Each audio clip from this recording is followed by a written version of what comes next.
So good afternoon, everyone, or good morning, wherever you are in the world. I know Suzanne's always just waking up when she comes. Can I just remind everyone, just mute yourselves. Don't forget to mute yourselves. I think a bunch of people, it sounds like they're muted anyway, so.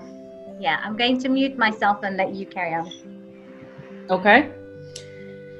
So Ivana asked me to do a talk and didn't give me something specific to talk about. And I normally, my background I'll talk about a little bit, but I come from the technical side, and I normally, in what I've taught in accident investigation has been very technical of what's changed over the years, etc.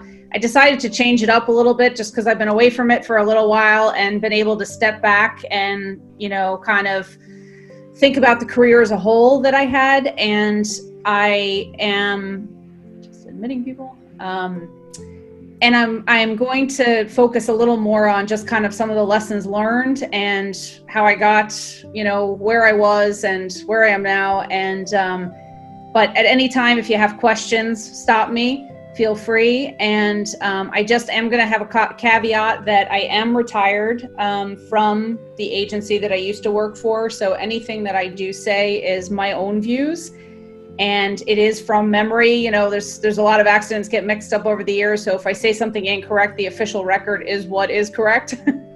But it is my own opinions and not the official opinions of anyone involved, etc. But feel free to stop me for questions, etc. I just have about probably 15 slides, but I talk to them and I tend to overtalk. So when do you normally end, Ivana? Is it 5 o'clock? Yes, around 5 o'clock. It's usually an hour, but if you finish early, people can ask questions. So yeah. Okay, sounds good. If anyone wants to ask questions, just raise your hand. In the chat at the bottom, it's got the things, little chats or reactions where you can raise your hand, and then Erin can stop and see you. I'll monitor it for you, Erin. Okay, perfect. So a little bit about how I got, one of the questions I get a lot is, how did you get into that field?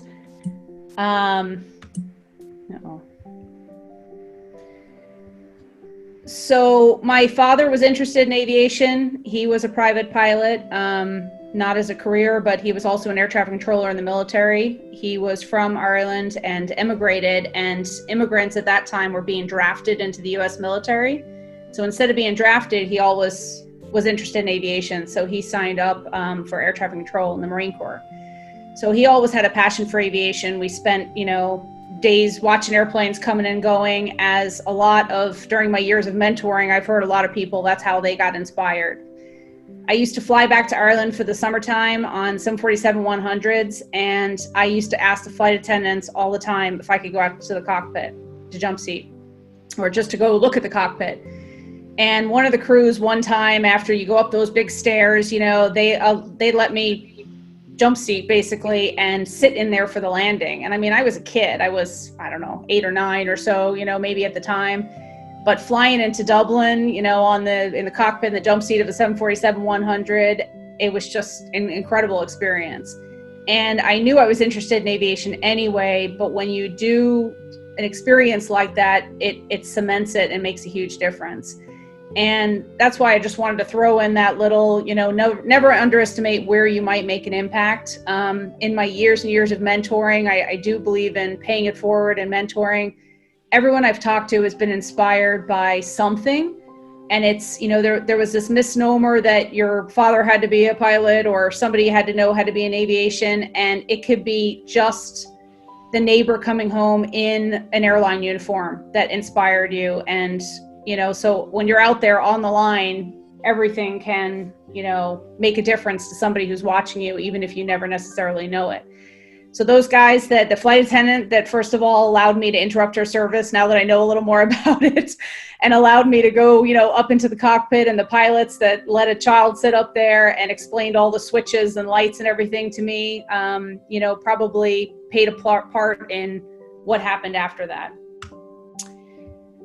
I didn't know what I wanted to do in aviation. I was just interested in airplanes, and I didn't know. I thought you could be a gate agent or a flight attendant or a pilot, because that's all I kind of knew about air traffic controller. In 1982, there was an accident in Washington, D.C. It was Air Florida Flight 90. It was a 737 that was taking off from Washington National Airport, which is on a river in Washington, D.C., and flying down to Florida. It was a Florida-based company that was, they were used to flying Florida routes, but they had expanded their network. And there was just the worst conditions that possibly could happen came together for this accident. There was a huge snowstorm, so DC had basically been let go early because of the snow coming down so heavily. The traffic was completely jammed on all the bridges. The metro system, which is a subway system in DC, had its first fatal accident in its history that day, so the metro was stopped. And basically, this flight was trying to take off in a snowstorm and get back to Florida, and ended up, if you can see my mouse here, it ended up hitting what's known as the 14th Street Bridge that connects DC and Virginia. And it took off out of the airport, flying over the river. It hit the 14th Street Bridge. It impacted 7 cars and some light posts on the bridge, and it went into the river that was covered with ice at the time. And in all my years that I lived in DC afterwards, with the NTSB, I never saw it in ice. So this was particularly poor conditions. And the aircraft went into the ice. There were several pieces of the aircraft that were, in the middle of the river. And you can kind of see it in these pictures over here. But what I remember about the accident, now I was 7 or 8 years old at the time, but I remember sitting that night and watching the news, and this helicopter was going back and trying to save people from the wreckage that were hanging on. And when it came time for the last person, he was kind of trapped in the wreckage, and he kept handing it to a flight attendant. There's a very iconic photo of a flight attendant being lifted up to the shore. Some of them couldn't, some of the passengers, there was only, 5, but they couldn't hold on, and people were jumping from the shore to try to bring them back. And when they went back for the final passenger that had passed over the ring, the wreckage that he had been floating on had turned slightly and had actually submerged him, and he drowned. Later, that section of bridge was actually named for that passenger because they were able to account and figure out who that was. But I just remember at that time sitting there and watching that coverage and just being absolutely gobsmacked at, what had happened and what was going to happen. So I asked my father, and I said, well, what's going to happen now? He said, well, people are afraid to fly because of things like this. And he said, well, I said, what can we do? And he said, there's going to be an agency that comes. They're going to go under this icy water, and they're going to recover whatever they can. They're going to get the fatalities, and they're going to get the black boxes, and they're going to figure out what happened and fix it, and things will be safer. And I said, how do I do that? That's incredible. I want to do that.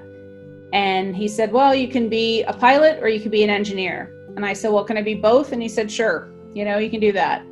So I think that plays a big role. Is I had a goal that I set, a goal to achieve, something to work towards. And I didn't think about it a lot in the next couple of years. I just knew I had to do good in school, but I knew at the end what I was going to do. And there was a lot of peace of mind in that, of knowing what you have to shoot for, and, figuring out a way of how to get it, however conscious or not. So I think that plays a big role. And again, you just don't know. What this accident has played a big part over the years in other people that I've met. And it's really interesting because I became an accident investigator because of my interest in this accident. I met a girl, we were traveling over this bridge and started talking about the accident, and she became a pilot because of that accident.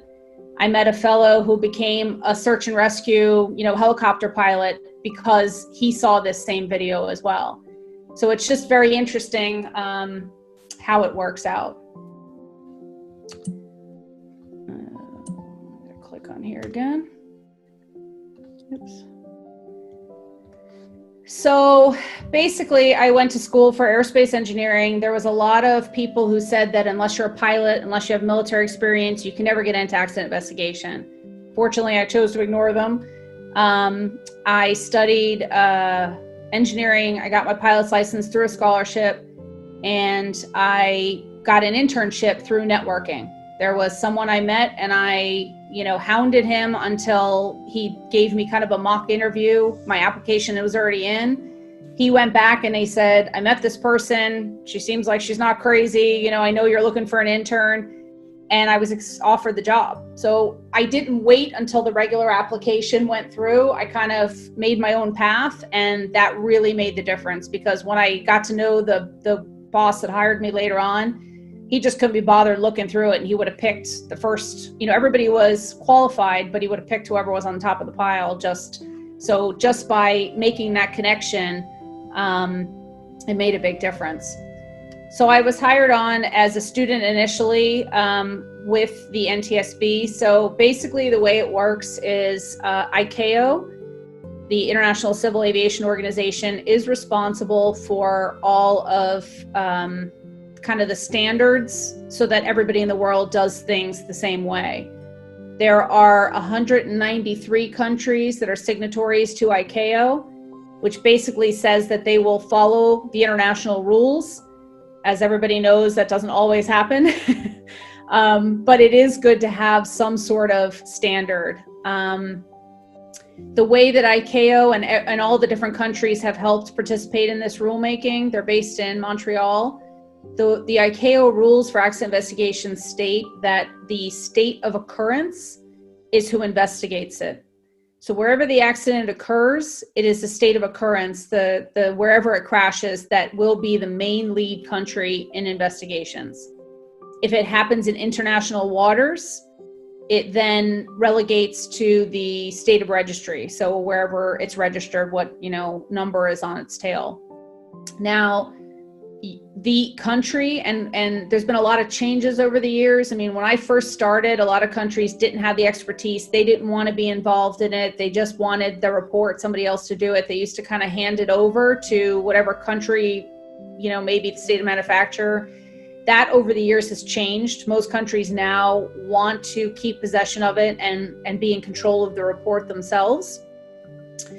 So it's been interesting, but ICAO also states that you can have participation by, so it's a state of occurrence, but the state of registry, the operator, so whatever country is operating it, the citizens on board, the country of manufacturer, so if it's Boeing, Airbus, Antonov, and same for the engines, Rolls-Royce. So you can have multidisciplinary, multicultural, investigations are the norm for the most part. You might even have, if it determines that it's the rudder PCU that's an issue and that's made in, Lithuania, then they can be involved as well. So it becomes a lot of parties involved in it.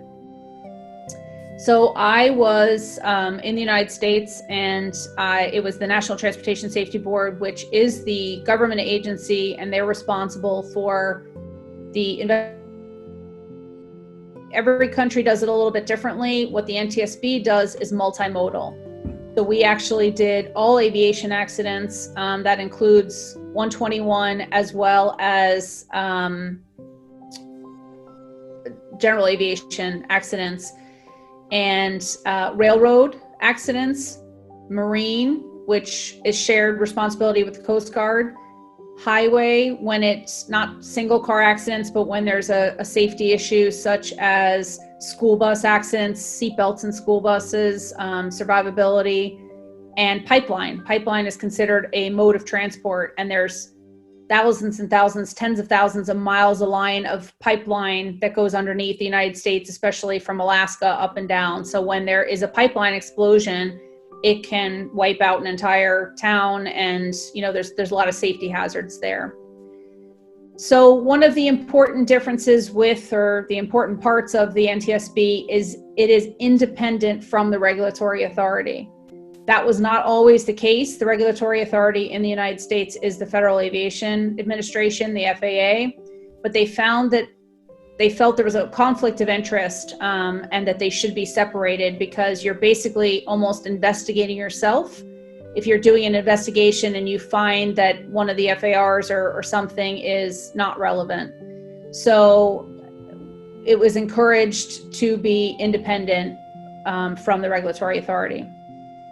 The NTSB determines probable cause and makes recommendations. So they are not the regulatory authority. They are not responsible for implementing it. So that is a huge task to turn that back over to the regulatory authority and say, we've determined that a fuel tank exploded, go fix it. It is a lot of money. It's a lot of, the regulatory authority is responsible for promoting aviation as well as keeping it safe. So there was often, a concern about a dual mandate there, that, if they promoted safety, it would cost money and the airlines would lose money. So every system's a little bit different and none of them are perfect. But I think that it was a good model that a lot of countries would come and study and make their own changes to, based on their laws, etc. So the end result would be something like you see here, which is a blue cover. And it would be a report after a couple of board meetings, hearings, etc.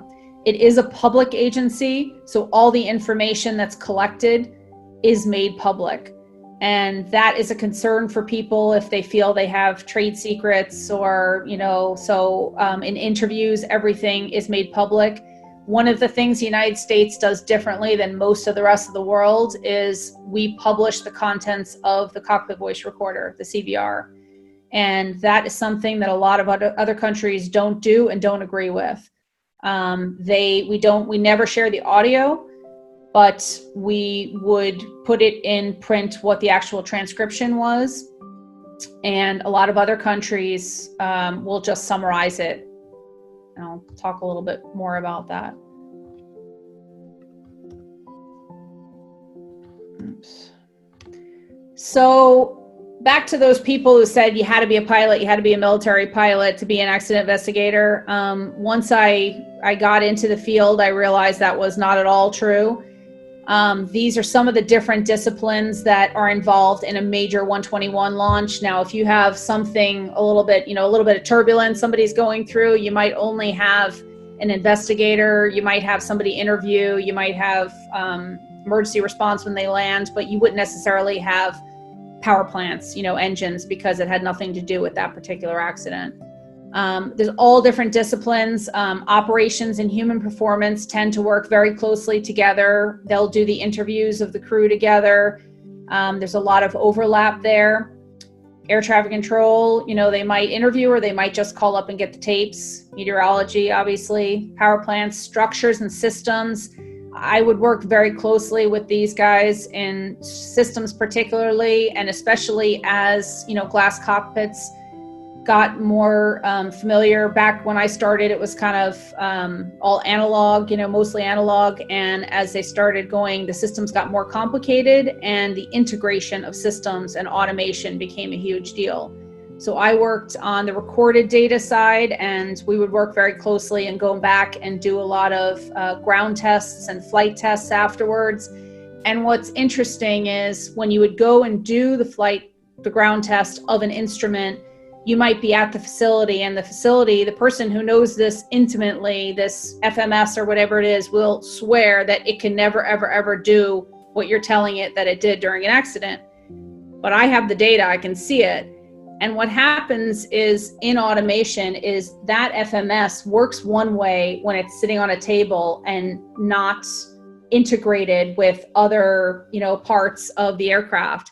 But as soon as you put that in, especially when you start retrofitting, it acts differently. So you'll see things happen that people swore would never happen. So it was one of the more interesting parts, but it was also one of the more, challenging to try to get through it. Maintenance records was very important. I worked accidents that it was due to maintenance 20 years previous that ended up causing it with, repairs of bulkheads, etc. So as that aircraft got moved on from different operators, it's really, really important that those records come with it. Survival factors, emergency response, airports was kind of the one group. They would look at the RF response, they would look at the airport layout, they would look at the survival factors of, was the accident survivable or not? If it was survivable, why did people not survive?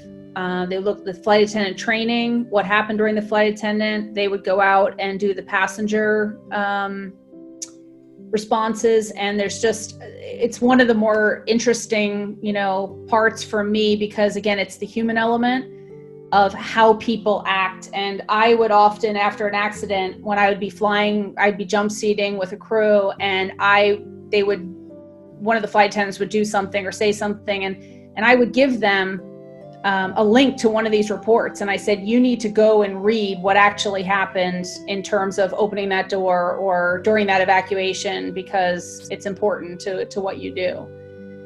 Aircraft performance is how the aircraft performed before the event and after the event.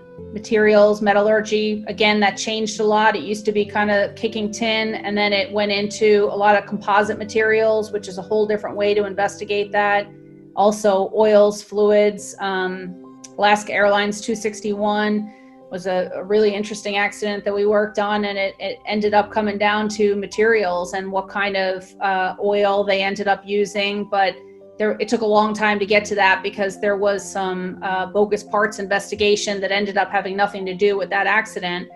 But it was a lot of work that had never been done before in terms of looking at different, materials and interactions with oil, and who ended up regulating what oil was used and approving it. So it was kind of interesting. Recorders, I worked on the recorded data side. So when I first started off, we started with foil recorders, which were basically a piece of tin foil that had a couple of etchings on it. It was very difficult to work with, and it was generally 5 parameters. And all that we wanted at that time was more data. 5 parameters wasn't enough. We wanted more data. Later in my career, I had 2,000 parameters, and all I wanted was less data, because it ended up being conflicting. It was confusing. So it was, even though we got more data, it didn't solve our problems. It intensified, the work that we had to do and check. Traditionally, it used to be recorded flight data. So that would be the cockpit voice recorder, the flight data recorder. You might have radar data.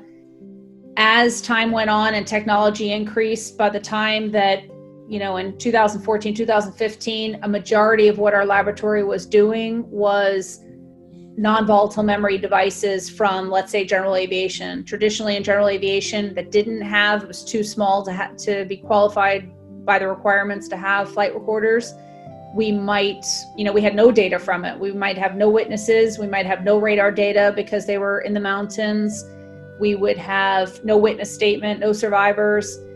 And in the end, we were getting in, if we would get a Cirrus in or something, we might get the flight track on the wife's iPad that she was watching from home. And we would get cell phone data and text messages. We would get engine monitoring. We would get 1,000 parameters off of the Avidyne units. So it was the tables were turned as all of a sudden we had a Cirrus coming in the door, that we had thousands of parameters and, all sorts of data. And I would have a 747 coming in at the same time that had 5 parameters still, One of the unfortunate things that happened is, for instance, with the foil recorders, when they were outlawed and it was discouraged to use tape recorders and go to a more advanced, is instead of them retiring those older units and letting go of them, they ended up selling them to South America, to Africa, to anybody that would take them, because it was still okay to use them over there. And they were out of circulation in the US, but that meant that 20 years later, we were still getting those in from around the world, things that we didn't want, we didn't want at all, but that's business, So this is kind of in a typical Go Team launch. You may have all of these on major accidents, but you also have other behind the scenes parts that are that are just as important. I'll talk a little bit about family affairs, but public affairs, one of the big lessons that was evident, especially as time went on, is if you say nothing, the press will make it up. And it's really, really important to have a public affairs, to have a press team to be able to respond in times of emergency, because it ends up exacerbating your problems if you don't share what you can. So it's something that some of the other countries feel the NTSB releases too much information, but I've been in a lot of those other countries where they don't say anything and the rumors go wild and the conspiracy theories go wild. And I can say from experience, I mean, whatever is said within the first night after an accident, that's what people remember. So I'll fly with people 5 years later and they'll tell me some conspiracy theory that was, denounced very shortly after the accident, but because, it wasn't made public, it was an issue. So that is something that every industry, in this day and age, especially with social media, needs to have a response. Government affairs, it was kind of interesting. One of the things is based on where the accident happened, the response might be completely different from the press or from the family members or from, there's areas, if you're in I'll talk about it in one of the accidents, in a very urban area, you're going to have a lot more attention and pressure than you necessarily would if the accident happens in the middle of the desert and it's not affecting business in any way. We did not allow any legal representation or insurance representation on any of our accidents. So there are ways that legal and insurance were involved, but it wasn't through us. They were not allowed to be parties to the investigation. And that made it much easier to be able to conduct interviews. We also had primacy in the investigation. So you couldn't have, if it was deemed an accident, you couldn't have the police, for instance, come in aviation. Some of the other modes, that wasn't the case. So people were free to talk to us and we were able to get good information for the interview. The other thing that the NTSB does that not all countries do is we worked on a party system. So we would only allow parties in the investigation that could contribute technical expertise. So you would always have the regulatory authority. So the FAA was automatically a member, but you might have the operator. Often you did. You would have the manufacturer, Boeing, Rolls-Royce, Honeywell, and you would sometimes have the labor organizations. So that would be the Airline Pilots Association, the Association of Flight Attendants, if they could contribute technical expertise. There's been arguments from family members from different parties, different entities that feel that it's not fair to allow them access. But what the logic is they can find the answer a lot quicker than we can. And that I saw that time and time again. We'd be working on very esoteric problems from an Airbus or from a Sikorsky S-76. And it might be one computer programmer in Sikorsky that knew the answer to that. And if I had to go try to find the answer, it wasn't possible. But because I had a Sikorsky representative sitting beside me, he might not know, but he picked up the phone and within the hour we had the answer. And I'm confident that we would sometimes never get the answer otherwise. And I would see that when I would go out to do ground tests. I remember one particular accident that I tried to find the answer to this issue I was having every official way I could. And we went out to the hangar, and a lot of times when we were doing the ground test, it was when the aircraft was on downtime, which usually meant in the middle of the night. So we would be at 2 a.m. with the mechanics. We were federal government employees. The mechanics and a lot of people outside the investigation had a lot of mistrust sometimes that we might be there to take away their license or to find blame. So it was a matter of establishing a rapport. And that was one of the things that I think helped me the most in my job, was a high level of emotional intelligence and empathy and ability to talk to different people. I mean, it was genuine. It wasn't something that I manufactured just to get answers, but because of that, I was able to, interact at 3 a.m. with the mechanic that didn't trust me there in the first place. And by the time I left in the morning, I had the answer I was looking for. Whether it was official or not, whether they would, put that in testimony or not, it didn't matter. I had the answer and I could find it another way. So that was a really powerful skill I found that not everybody shared. And again, it was the networking. It wasn't always if I went to a women aviation conference or I went to an ALPA meeting, the official presentations are great, but it was what I learned at the cocktail tables that really made connections that I could use to solve accidents later on, which I always found really interesting. So I think the party system was good. It was checks and balance. So if you were trying to blame, Antonov or Airbus for something, then Airbus had a voice to come back again, and everybody kind of kept themselves in balance. If Airbus said the airplane did something one way, then somebody from the operator, the chief pilot, or somebody was there to say, no, that's not actually the way it works, and let's go do a test on it. So it's not CSI. There's a lot to an investigation, and it takes a long time to get to the answer sometimes, and sometimes you never get to the answer that everybody agrees with. But the way that we worked was on a consensus. So each of these individual groups would come up with a report of some sort that we would ask for a consensus, and everybody was able to describe why they agreed or they didn't agree, and then a final report was produced from that. So when you had the initial accident, you had the on-scene. The on-scene is a very small portion. It's all the work that gets done afterwards that might take a year before you come out with the final report there. All right. Let's see here. So again, things have changed tremendously. When I first started out as a student, this is an example of kind of a 5-parameter recorder and what it recorded. So altitude, airspeed, and then we would get these really strange printouts from the tower, and we would have to manually type them in. We'd have to make computer programs, and we would have to come up with, let's say, their radar track.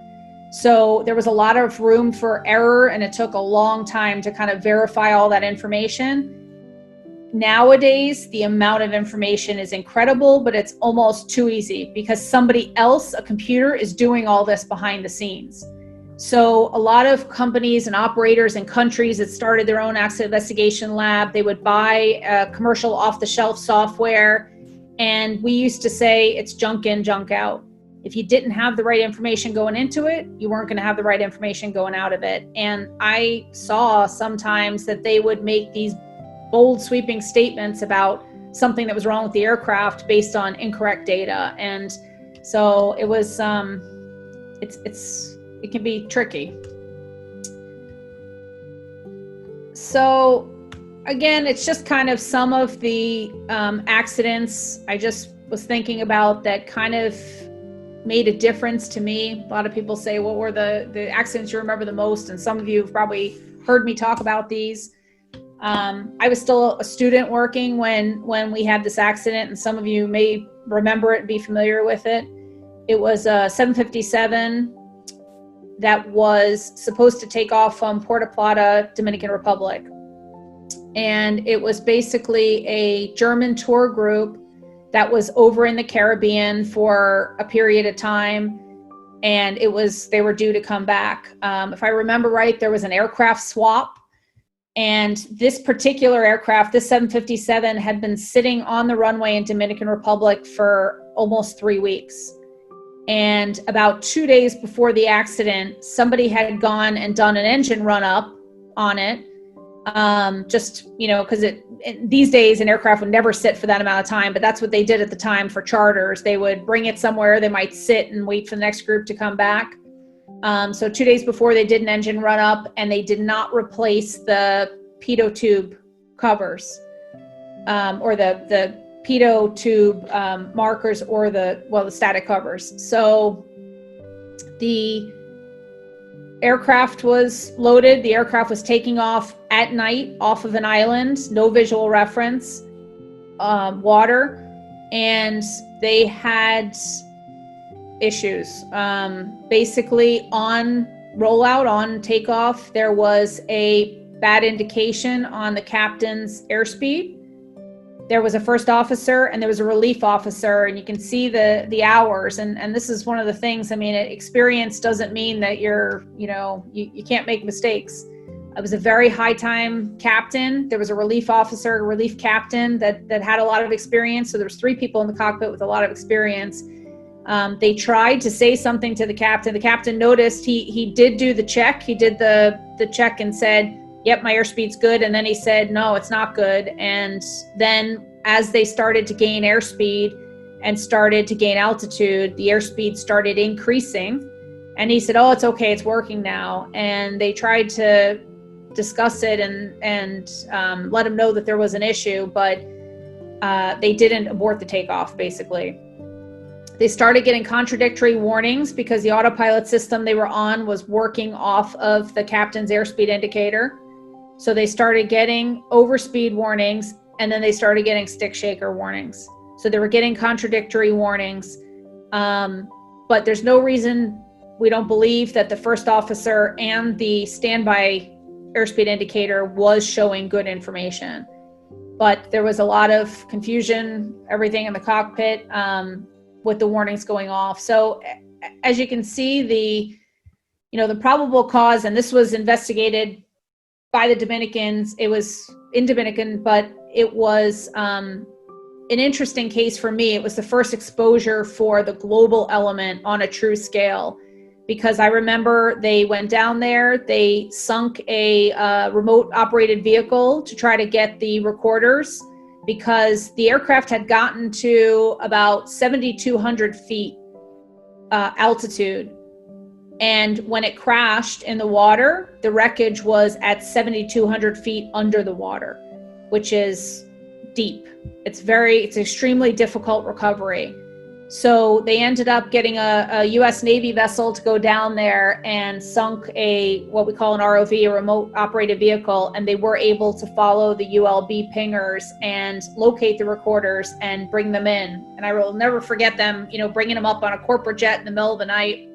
And we had teams on standby, and it was a German tour group. The Dominicans, they were on their way, and they were arguing because the Dominicans were in charge, but it was all German citizens on board. There was 189 fatalities, and most of those were German citizens.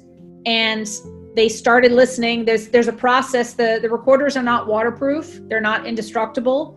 So you have to be very careful in terms of the damage and make sure you don't damage them more. They're able to withstand 3,200, 3,400 Gs of acceleration, as well as a fire of 1,100 degrees Celsius for a short period of time and 260 for a long period of time.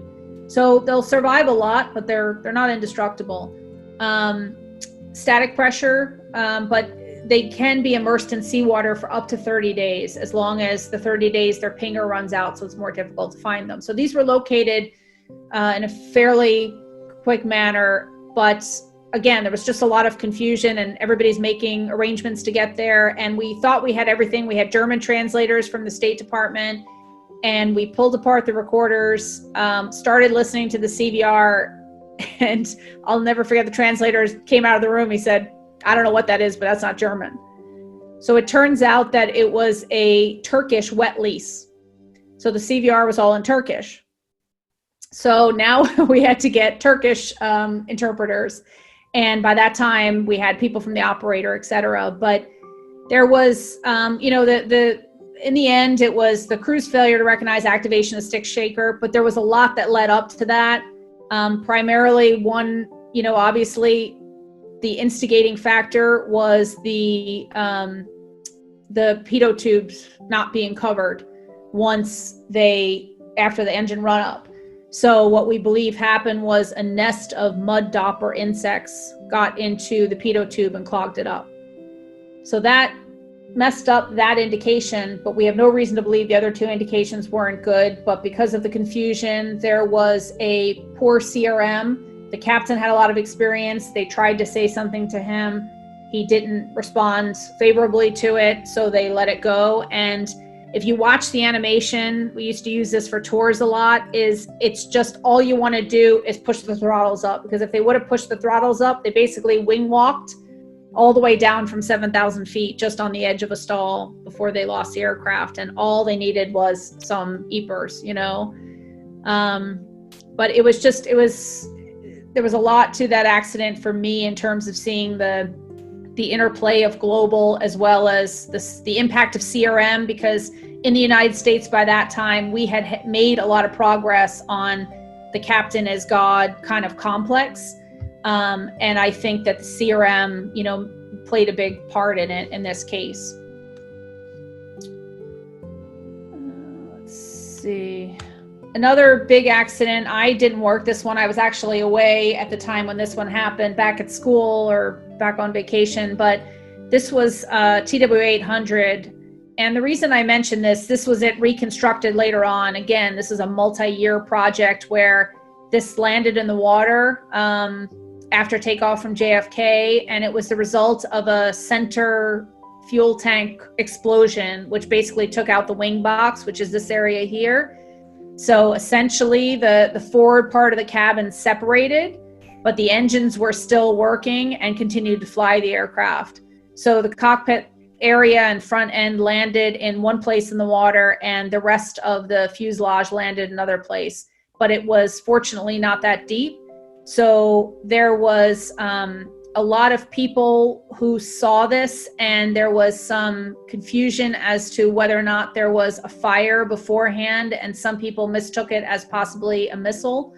So there ended up being a huge amount of controversy in the beginning where the FBI tried to step in, and it caused a lot of problems. And it changed, to be honest, the relationship of the FBI and NTSB and the way that the government did it. Investigations, but it also did something important, which is this Aviation Disaster Family Assistance Act. There was a lot of fatalities on this, and there was a lot of confusion because when you have an accident of this scale, it's very difficult for one coroner to deal with all of that. So what was happening is they were trying to figure out, who the fatalities were and return them to their family members, and it wasn't being done in a expeditious manner, and it wasn't being done in the manner it probably should have. So essentially, everybody was outraged, and they called on, and the coroner has nothing to do with the investigation, but they called on the government to basically take care of family members following an accident, because nobody was responsible. The regulatory wasn't responsible. The media was hounding them. The lawyers were hounding them. So nobody wanted to take responsibility for this. So in turn, the federal government turned around and handed it to the NTSB and said, you're now in charge of family affairs. And this was something that the NTSB had never been involved in before. So they essentially created a whole new division that dealt with dealing with family members afterwards. And I think it completely changed the way that investigations were done around the world as well, because many other countries followed it and ICAO followed it. But basically they would be, and it's a very, very difficult job. Somebody from the airline was responsible for assigning, a member to help out the families involved. And there's a lot to it, but it was a huge change. And I think it was for the better. It made a big difference in terms of how the victims' families were treated. So today is September 11th, and it was another poignant investigation for me, and for different reasons. So the NTSB is responsible for investigating accidents and incidents. They are not responsible for criminal. This is a case that I was chairing a meeting, actually a safety meeting, and I had the head of United Airlines Aviation Safety Department and the head of American Airlines Safety Department, as well as my manager, in a meeting with military and other ones at the RTCA building at the time. We were doing a standards, and we have this cruel humor, in accident investigation. If somebody's getting married, oh, could you imagine if everyone's pager goes off and we'll all have to leave, and two 747s, it was kind of, we would joke about it. And all of a sudden we're in this room and everybody's pager starts going off. the American Airlines guy got up, I remember, and he was on the phone and I could tell something was wrong. And the United Airlines guy went next, and then my boss went, pager went, and I thought, this is not good. And all I remember is the American Airlines guy saying, we lost an airplane, I gotta go. And it was just, I mean, this could be a whole investigation or a talk in its own, but there was a lot that happened. But essentially, it was criminal, so the FBI was in charge. So we were tasked, as the NTSB was tasked as the aircraft expertise, and we were responsible for getting all the airplane parts back, identifying them, getting any sort of recorded data, doing up reports. So we essentially worked for them. This was me at the Pentagon. This was where the aircraft went in. And it was a surreal experience. Like I said, it was like nothing I'd ever done before. And it was difficult because you were used to finding what was wrong with the airplane. And in this case, there was nothing wrong. But we were trying to determine if the aircraft had another place that it was headed, how well the pilots were flying, etc. But the one point I want to make about this is I was here and I was one of the first ones on scene, from not the Pentagon people. And I actually had to drive around airplane parts to get in here. Another story, but I hear all the time these conspiracy theories and they sound very convincing. And they're convincing because everything they say is true. They just don't mention the parts that aren't true. And they'll say that it wasn't really a 757, or it was a, Cessna. Well, I didn't drive around Cessna parts getting in there. So, but they can be very convincing. And we had them for months afterwards trying to dispel. But it was an experience. So, but again, not an accident. I have a question. Sorry, can I interrupt you? Sure. Hello, ladies, first, and I'm really enjoying this Zoom meeting. I just have a question that wasn't clear to me. In September 11, did they really find pieces of crashed airplanes? In the Pentagon? Yes? Yes.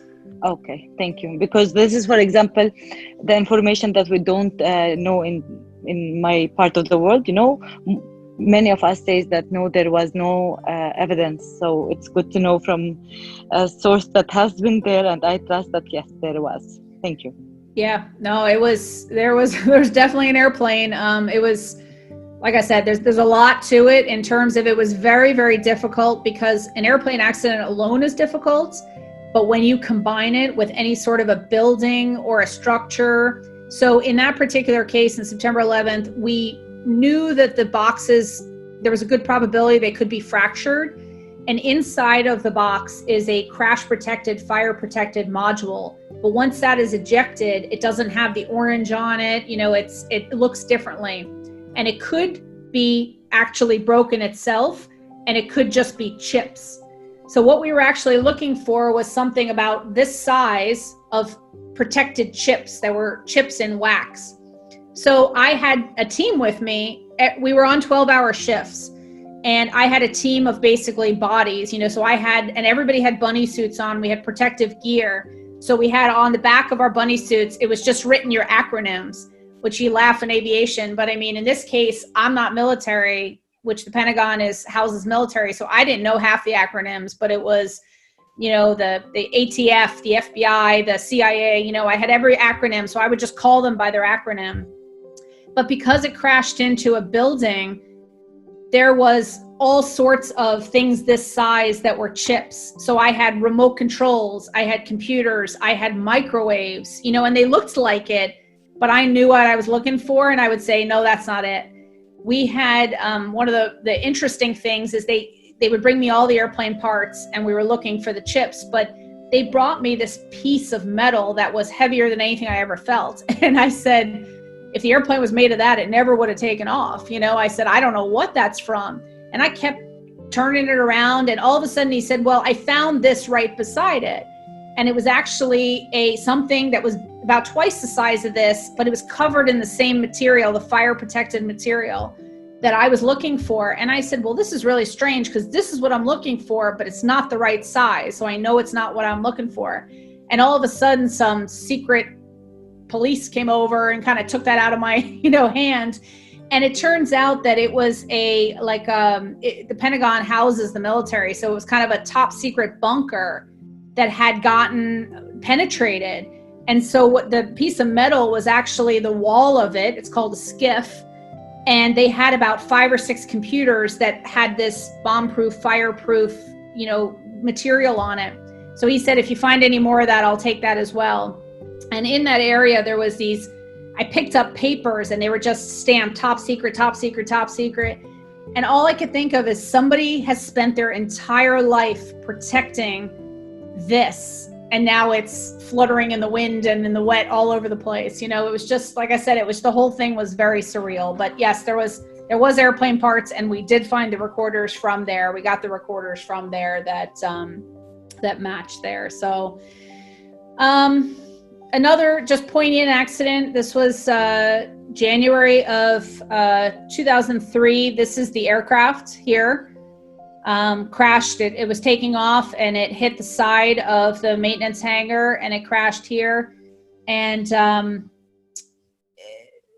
this was a maintenance event basically that perpetuated it. There was maintenance done about 10 flights previous to the accident flight, and the aircraft had flown all 10 flights without an issue, but they were carrying COMAT on board, company materials, and it was the most heavily loaded flight, and it was determined it was a more aft CG.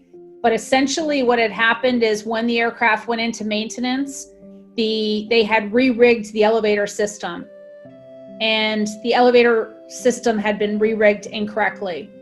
Again, money saving. There was requirements. It wasn't required to have A&P or licensed airframe and power plant mechanics do all the work on aircraft maintenance, but you have to have someone overseeing it.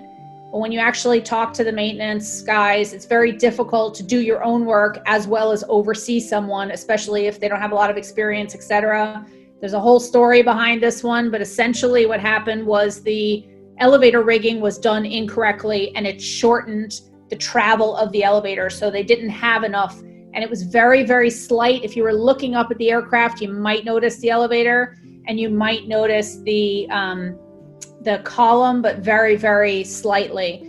So I talked to the crew that brought this aircraft in and they said there was no problem with it. They didn't have any issues.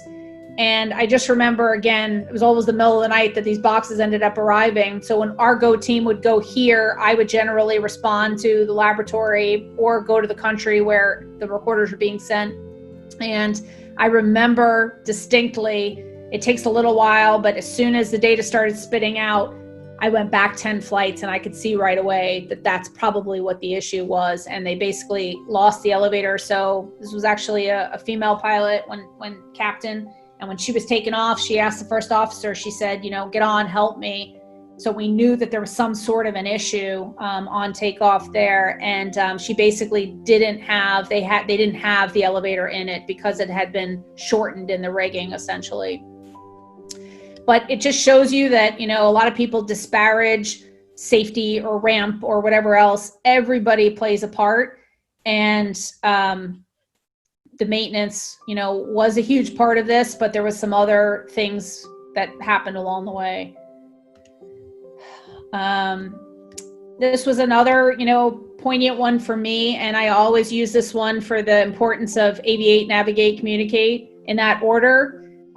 This was a 717 that was doing a flight and had a loss of control. It had been thundering and raining. They had sat on the ground for a long period of time. As you can see, it was a very high time captain. He was also an instructor. The first officer was high time, but the first officer had more time in the aircraft than the captain did in particular. But one of the things that we noticed, they landed and everybody survived. And the passengers were all on the news saying, it's a miracle. It's, the captain saved our lives, the flight crew, we were doomed, all this.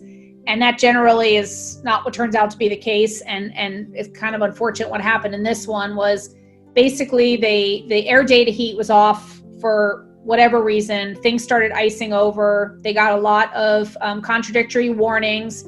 Again, stick speed. This is a profile of what the aircraft actually did. So they were kind of, this is the altitude, you know, they were all over the sky. They were going up, they were going down. And what essentially happened was the captain was on the mic, the first officer was on the mic telling, you know, they were busy telling air traffic control that, you know, we're out of control. They had a control column disconnect. So they were both talking, but they were both on the controls as well. And essentially what they did was they separated out, they put enough differential force that they separated out their control columns. So they were each flying their own elevator and talking on the radio. And so I always think it's interesting that they say, oh, we had a disconnect, but they were the ones that actually caused the disconnect. And it was something like 70 pounds of differential. So they were each following their own instrument, one which was saying overspeed instead of talking to each other. There's, again, a lot to this accident, a lot more, but part of it comes down to a fundamental trust. The first officer had more time in the aircraft, the captain didn't, but there was some previous history with the captain and first officer, and there was just some CRM issues, and nobody was concentrating on flying the aircraft and getting the situation back under control. They were able to land. I think the only thing that saved them is nobody turned, you know, nobody rolled it any direction.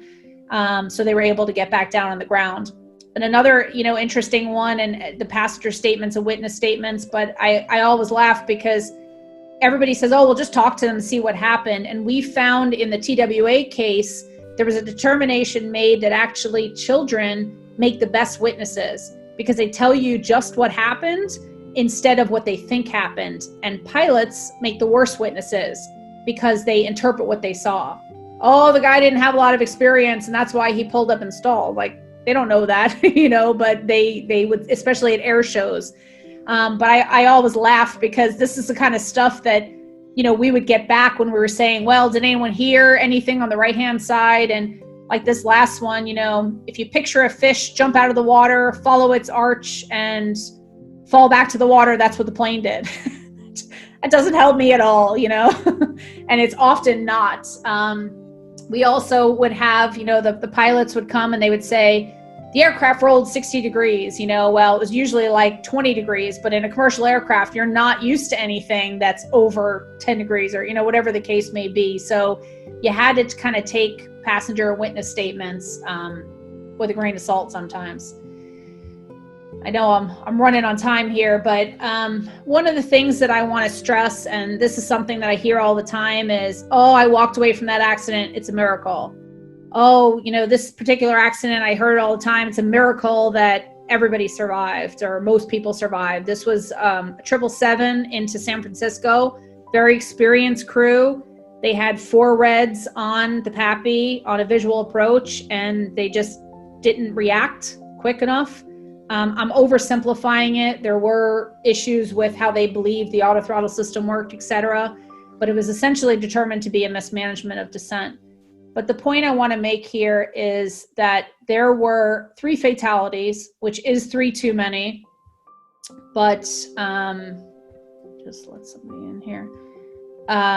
But there were 307 occupants that had, again, they had serious injuries, some of them, but it wasn't a miracle. It's years and years of safety improvements, of investigations, of making things better, of changing things. There was a fire in this case, but that fire actually incidentally ended up being after the passengers were mostly off, and there was a breach of the center of one of the wing tanks, but it did not explode. Again, that's something that we had in previous crashes, and the design has been modified and changed over the years to account for that. There was an experienced cabin crew on board. Again, fascinating. I love to read the survival factor stuff and the interviews. Not everything went perfectly by any means. And in fact, there was an interesting, one of the cabin crew that was on there that was actually not the lead, he called for the evacuation, and one of the cabin crew didn't want to evacuate because the flight crew hadn't called for it yet. And that was something we learned over the years, that, you know, you don't, if you see something, you have to get out, because there are cases when the flight crew can't necessarily call the evacuation. So he initiated, and they were able to get everyone out before the fire, etc. But there was a lot of lessons still to be learned from this. San Francisco, where this occurred, has a very robust system for doing their drills, their annual drills, etc.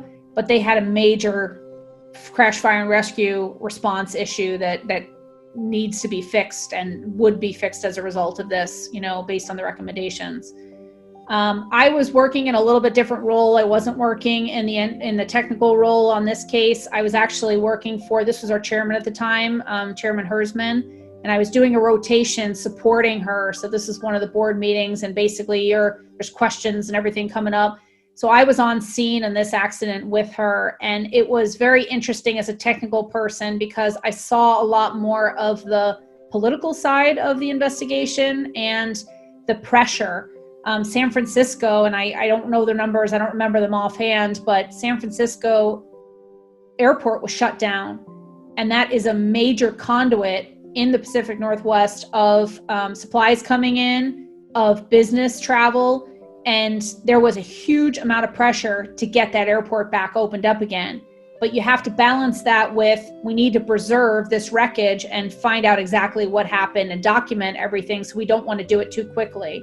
So there was a lot of bartering back and forth of saying, well, we'll work through the night this many days, and we should be able to clear it by this day. And I just hadn't ever been exposed to kind of that side of it before. So it was kind of interesting. It was, again, seeing the whole picture. This is the aircraft here, and this is the runway at San Francisco. So this was a helicopter that went over and took a picture of the approach for us. The aircraft went low on the approach and basically hit this seawall, which is what we're looking at here.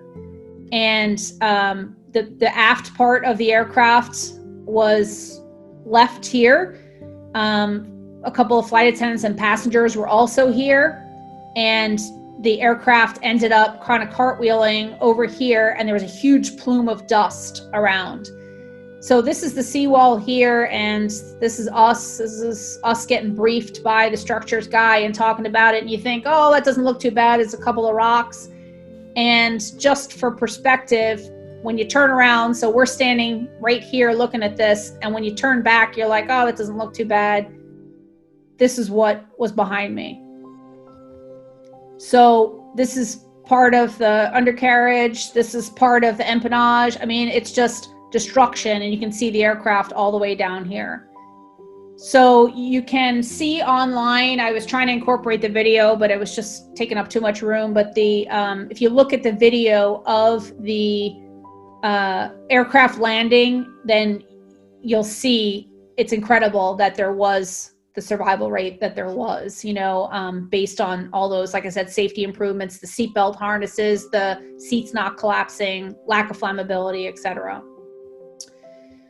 MH370, again, it's something I worked on for a year or two. I mean, it was, the biggest question was always, well, how come I could find my iPhone, but you can't find his 777?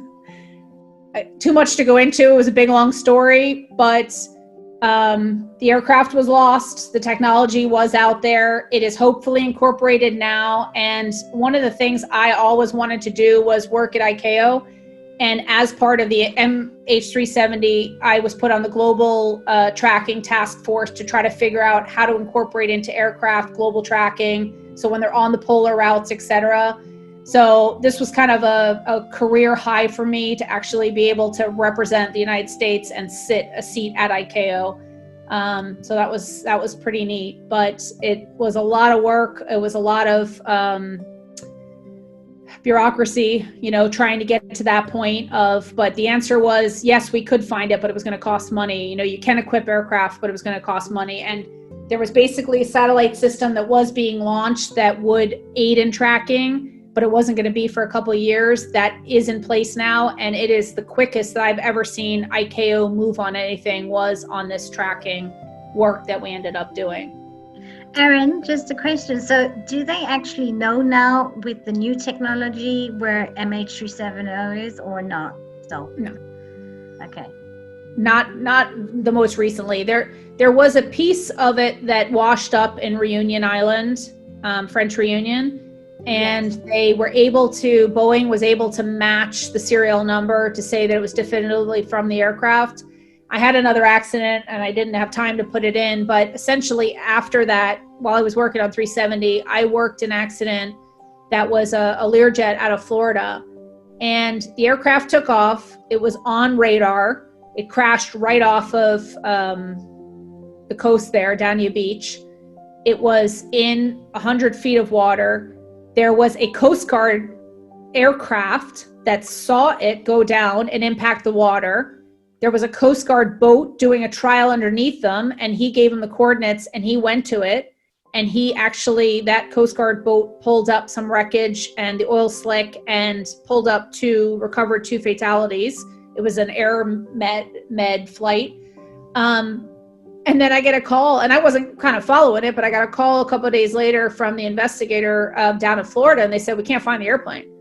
They said, we've had the police boats out. We've done 3 side scan sonar, which is where they drop a sonar, and there was cement that was kind of put down to stop the erosion of the beach and erosion, and they kept finding the cement, but they couldn't find the wreckage, the actual wreckage. And at about, it was about 70 feet, and then it dropped off to past 100 feet, and then that was below their capability to do they had divers down there. So they said at that point, it's too deep for us, we don't want to do it. Well, there was a anonymous tip. So the operator kind of closed up shop and walked away and kind of couldn't be found. There was a little bit of shadiness there. And we had an anonymous tip from somebody that said, I don't know what records you see, but the last time that aircraft was in here, I saw a flight recorder in the back of it, a cockpit voice recorder. So it wasn't required to have one, but this anonymous tip said it was there. And there was a possibility, if it was there, that it had an underwater locating beacon on it, a pinger, and it was possible that the pinger maybe was still working. Now, this was all very doubtful because the batteries, die on them, and we didn't know how long it was there, but it was worth a shot. So we had recently purchased the hydrophone equipment to be able to hear this signal underwater. So I took the equipment down, and I remember walking in because they were very frustrated. They had spent a lot of time and energy trying to get here, and the Coast Guard was willing to help, but they weren't willing to use kind of their own resources. They just would bring us out there. So I remember walking into the meeting room and everybody starts cheering, and I said, I wish you were happy to see me, but you're happy to see my equipment, And it was interesting because it was very challenging. It was the first time we were using the equipment actually on the boat. Doing it again, I would have done things differently. There was a storm warning at the time. There was a big storm coming in, so there was a big pressure to get this done before the storm shifted the sand. And another long story, but essentially, the people that were supposed to be out there helping me ended up getting seasick and were off the end of the boat the whole time. So I was basically by myself trying to work all the equipment. And I had a Coast Guard guy essentially hanging on to my belt loop in case I fell in, and that was my protection. So I was over the side of the boat dipping this hydrophone, listening to a pinger. So I use that example because we had radar data, we had witnesses, we had everything, and we still couldn't find it. So now you look at MH370 and you look at the scope, and we don't know if the engines were running or not. And on a 777, the glide is 100 nautical miles. So they could have glided from the last known point 100 nautical miles in any direction. So underwater, recoveries, I've worked many of them, are very difficult anyway. So the answer to the question is no, they never found the wreckage. I think it's out there somewhere. I think that something nefarious happened. I don't think it was an accident. I don't think they went hypoxic. I think someone had some intention, whatever the case may be. And whether we'll ever know, at this point, probably not. Yeah. And unfortunately, we did run into, I did quite a few cases that ended up being suicide or criminal, and it's very difficult to prove, but you look at all the facts and there can't be another explanation in a lot of cases. Yeah.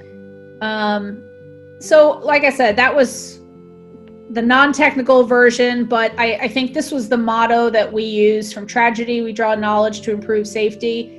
And I think that that was the most satisfying part and is of being in aviation safety, is I can use the knowledge that I've learned. And I've gone in, I was down at, American Airlines doing a scenario in the sim, and as training, just doing some observation and LOSA, kind of work. And they were doing a scenario that I investigated, and, a hydraulic failure that, was a real incident. And it was a very satisfying loop for me that something that I investigated, I helped figure out, was now being used to actually train pilots so they wouldn't have the same failure that would lead to tragic consequences. I think that it's very satisfying being able to talk to the family members and saying that you did everything you could. I know that it doesn't always come out the right way, in terms of, it was very difficult to sit in the board meetings when it was coming up as pilot error or, pilot mismanagement of speed, because there's a lot more to the story. But unfortunately, the press a lot of times just kind of grabs on the sensationalist part and puts it out there. But I do believe that everybody does play a role. If you're familiar with James Reason, which is a big person that we refer to in aviation safety, of the Swiss cheese model, if you plug any one of those holes, and all the investigations I ever did wasn't created by one thing, one decision. There was someone or something along the line that could have stopped it. And if that's the message I can get out, I mean, this was me doing an advocacy, and that was one of the most favorite parts of aviation safety, is getting out there and, doing advocacy work so that people can, they think differently the next time they step into the cockpit, that if they say something, that it might actually prevent a chain of events from happening. So I know I ran over there. That's the long version, but that's a snippet of aircraft accident investigation in a nutshell. Thank you. Hello, are you there? My computer froze. I'm there. Okay. Thanks, Erin. Thank you so much. That was very, very, very interesting. You can stop sharing, and then people can unmute themselves. And if anyone has questions or wants to ask Erin anything, please go ahead. Can I just say something, because I have to go? First, I really, really enjoyed this Zoom meeting. So thank you, Erin, very much. It was very interesting, and it was very useful, and I'm very proud of you. And of course, thanks to Ivana for arranging it and choosing Erin. And what I want to say, it's just amazing feeling that I've been in airlines for 10 years now almost. And every year we get a story that you mentioned them and you actually worked on them in our CRM courses. So whatever I've been learning all over the CRM courses, I can now relate that my friend and a 99er, she worked on them. I didn't know this. So it's really amazing. Absolutely. Yeah, it's widespread, and there's still a lot of work. We made a lot of progress in CRM, but there's still a lot of work to be done. And sometimes you would just cringe when you would start listening to the recorder at first and just think, oh, all that work that in CRM is obviously hasn't come into some flight crews, But no, I think overall there's been a huge improvement in it. But there's always a way to go, especially in the trust issues, etc. Communication. No. Thank you so much, Erin. This has been very, very nice. A very good Friday afternoon. Good to see you, Christina. Nice to see you. Yeah, thank you, Erin. And I think there are so many questions left, but maybe we will talk about it when we meet the next African, Arabian, somewhere section meeting. Or you come over to Germany. Yeah, I must. Yeah, you have to. I think you'll have to do series, Erin. Series 1, series 2. Well, that would be good. That's how it kind of ended up as a hodgepodge, because I said, there's so many accidents. I said I have to stop because I'll be talking for a day, but yeah, something along those lines. Anybody else? I think Elizabeth's trying to say, Elizabeth, you're unmute. muted. Yeah, unmute. No, you're still muted. Elizabeth, unmute yourself. There you go. No, we can't hear you still. Something with your settings, maybe?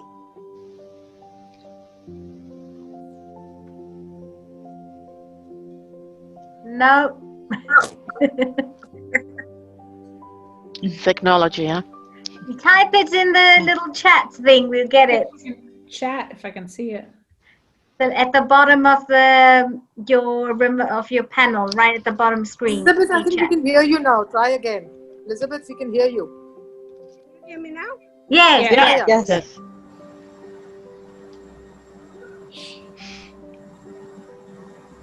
Oh, we can't hear you now. It's gone off again.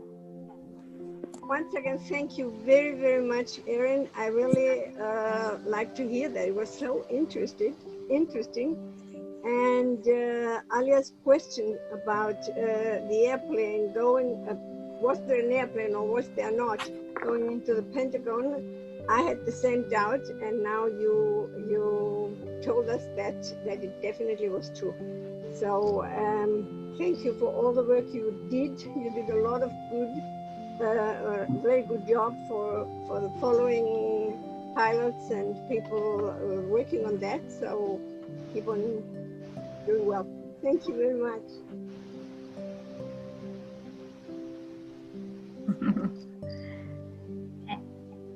It was a great talk, Erin. Thanks a lot for sharing all your experiences with us. And I had a question. In the Ariana crash, the 3 people who died, if I'm not mistaken, there were 2 on the ground by the ground support services by the fire trucks. So they crashed. Is it true? You were breaking up a little bit there, Nivedita, but I think you said that there were 3 fatalities and 2 were ground support? No. 2 were girls who were who had evacuated from the plane, and they were crushed by the fire tender or something like that. So this is a matter, again, another matter of controversy. This is something that the news, the press reported, and we spent hours and hours and hours investigating and trying to dispel. Officially, if I'm not mistaken, if I remember what was in the official report, because it went round and around, but I believe the NTSB officially came out and stated that they did not believe that was the case, and that is not what we believe is the case. The rumor was that the fire truck ran over one of the victims. Now, sorry, let me take that back. The fire truck probably did run over a fatality, but we don't believe that the fire truck, the fatality, the victim was killed because she was run over by a fire truck. What essentially happened in the Asiana crash, we believe, is that when it hit the seawall, there was an impact, and the aft part of the aircraft, the empennage, the back section with the back aft galley, separated. There was in the final rows, I think it was like row 41 is where there was a group of Chinese students, school children, that were sitting back there. And based on interviews from some of the other children in their group, they stated that the girls, at least one of the girls, did not have her seatbelt on. And we're not sure if the second girl had her seatbelt on because she had a blanket over her, if I remember right. So we think that what happened was because they did not have their seatbelt on, there was the aft part broke apart and they were ejected from the aircraft. The flight attendants in that section were also ejected, but they were actually found still strapped in their jump seats in the aft galley. The other fatality, if I remember right, was a skull fracture. So there were 2 people on board that had skull fractures. The one sitting up in the forward part of the aircraft did not have a seat in front of him to maybe brace some of the impact. So they think that maybe he hit something in front, whatever the configuration was. The girl in the back, if I remember right, I think it was one of the aft doors during the breakup sequence. It is believed that that might have hit her in the head and caused the skull fracture. So what happened was one of the victims that was found to the left wing, she was come upon by two of the first responders. I think they were first responders. They might have been other passengers, but they determined her to be deceased at that time, that she had been ejected from the aircraft. There was a lot of dust. She had kind of grass and, but they determined her to be deceased.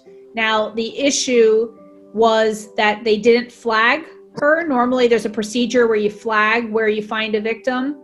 It was right in the very beginning. And also that they did not perform triage, what they call. So they didn't actually get down and try to take her vital signs. They just assumed, based on their experience. We do believe, based on the injuries she sustained, if I'm not mistaken officially, that she was deceased. But what happened was the fire broke out in the forward part of the cabin. And when the fire broke out, the fire brigade arrived and was repositioning several times, and they covered the aircraft with foam. That foam, if you ever see right following an aircraft, actually covers all of the ground. So when the foam covered her on the ground and there was debris and dust, we believe at that point that there was a vehicle that ran over the victim. But the press kind of picked up that the victim was killed as a result. Another interesting thing that happened is the passengers were evacuating, the first aid was responding to where I showed you on that diagram of where the main wreckage was. And they were focusing their attention there. In actuality, there was 4 flight attendants and several passengers that had gotten ejected at the end of the runway. And they're supposed to do a sweep of the runway in the crash, fire, and rescue, and nobody responded to that end of the runway. So they were out there, those victims were out there, and one of the flight attendants actually got herself out of the jump seat in very injured state and walked to the main wreckage. And another passenger found her and called a medic to come over and help them. And she told them there was more people back there that were seriously injured. So that's what I was saying is, even though someone like San Francisco that has a very robust crash, fire, and rescue program, there were a lot of, room for improvement in terms of responding to the wreck and things that could have happened. I think it was something like 29 minutes or 22 minutes that they were back there before she walked up. So it was and it's chaos. I mean, there is chaos when that happens, but it is still something that you wouldn't want somebody who survived the accident to become a fatality because of lack of response like that. Sure. Anyone else want to say something or ask something? No, just thank you, Erin, for sharing all this with us. Thank you for your time and for this meeting. Thank you so much. We really enjoyed. Yeah. Thank you to Ivana organizing all these meetings and to get in contact with all the 99s. And you're welcome. Thank you, Erin. It's been thank you so much, Ivana. Thank you. No, thank you so much, Andrea, and thank you to all the 99s for participating and for Erin to agreeing. And I just threw you in the deep and said, no, do talk about anything you want. But it was very, very, very interesting for us. And like Alia said, at least we now know somebody who's been investigating all the crashes and things that we see and that we see on telly or things that happen. So it's been interesting, especially the MH one, because I was in Malaysia when that happened. Well, when both of them happened. So thank you very much for your time, and have a nice weekend to everybody, and hopefully we'll catch up soon. Thank you so much. Thank you so much, Erin. Thanks, Ivana. No problem. Thanks, everyone. Thank you very much. Take care. Have a lovely Ciao, weekend, ladies. everybody. Thanks, Christy. I see you over there, but you didn't say anything. Hi. Maybe she's off. I don't know. Okay.